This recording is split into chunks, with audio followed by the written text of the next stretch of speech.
let's discuss key issues in the multilingual processing, especially the structure of bilingual lexicon.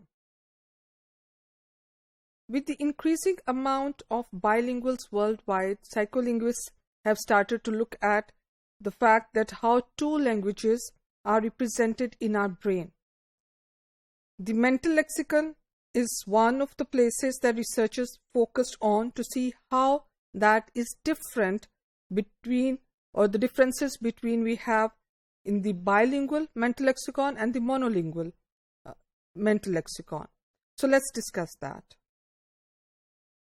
So the key issues, we will start with the development in bilingual children, because this is the process that starts with the bilingual children's lexical development, that how they are seen, the children who are bilingual, whether they start with one system or whether they develop two separate systems from early on. So for bilingual children who grow up in a bilingual environment, how their language developed throughout or through their childhood influences the lexical size of both languages. The growth of both languages' lexicon is the same with the growth of the lexicon of monolingual. Older children do transfer more than younger children.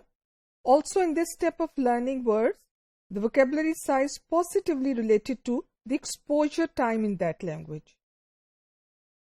Lexical development in children who learn their second language when their first language is already developed is different from that of children who grow up in a bilingual environment.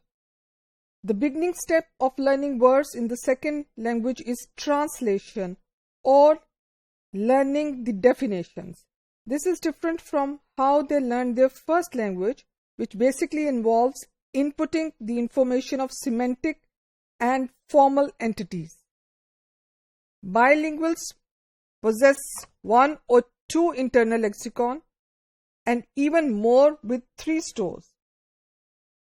Now, early studies of bilingualism had asked whether two lexicons are linked to a shared conceptual store or two separate stores. At present, most bilingual representational models assume that while phonological and morphosyntactic forms differ across languages, meanings or concepts are largely shared, and this assumption is justified by the fact that bilinguals can translate most words from one language to another by the evidence of cross-linguistic semantic priming.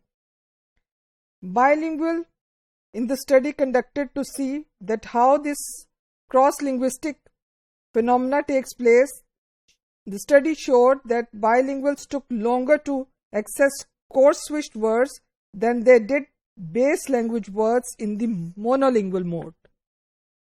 To conclude, research during past decades shows bilingual brains have special cortex connections, and vocabulary growth of bilingual is similar to that of monolingual.